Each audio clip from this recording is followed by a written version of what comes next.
तो आज बनैबा तंदूरी चिकेन। तापाई प्रथमे चिकेन को काटी नवा भल से न काटिले मांस भितर मसला पशिबनी। तो आ गोटे पीस भी काटी नवा भल से।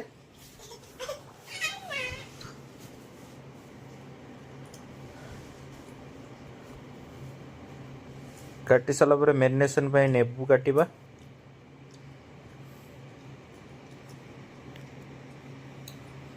तापर नेबू चुपाड़ी दबा, अल्प लुण नवा, तापर अल्प अदा रसुण पेस्ट नहीं कि पूरा बॉडी रे लगे दबा।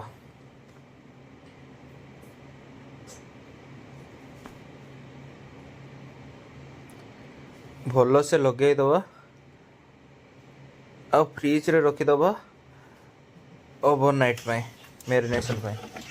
तो राति सारा मैरिनेशन होला परे सेकेंड मैरिनेशन पे प्रस्तुति करवा। तो प्रथम पकेबा लंका गुंड, सरिष तेल, लंका गुंड, तंदूरी मसला, गरम मसला, लुण,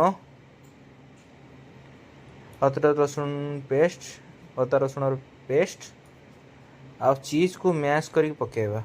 आ दही भी ऐड करनबा, हंगड़ दही माने टंगा होइतिबा दही जोटा। तापर चीज को मैश करनबा भल से।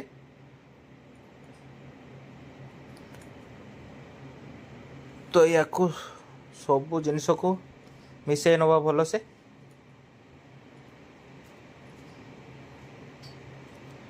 तो या धनिया पाउडर अल्प पकेबा और लेंबू आ बेसन देले कटिंग भल हुए।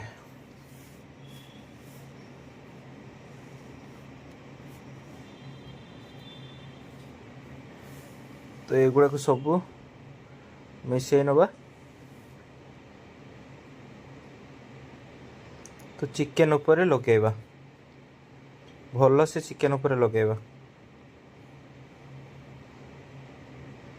दुई साइड रू लगे दबा।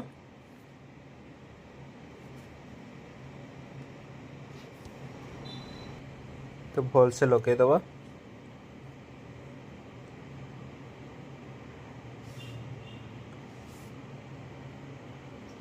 तापरे ओवन रो पैन ऊपर रखीदबा। आउ गोटे पीस लगे नवा, भल से लगेबा। मसला गुड़ा जमी भीतर पशे। तापरे फ्रिज रे रखीदबा 2 घंटा पे। 2 घंटा है फ्रिज रू काढ़ी आनले ताको नॉर्मल टेम्परेचर को आनिबा। तापरे ओवन में लगे 170 डिग्री सेल्सियस रे 35 मिनट पे रखिबा। तापरे देखंतु रेडी हो गला हमर तंदूरी चिकेन।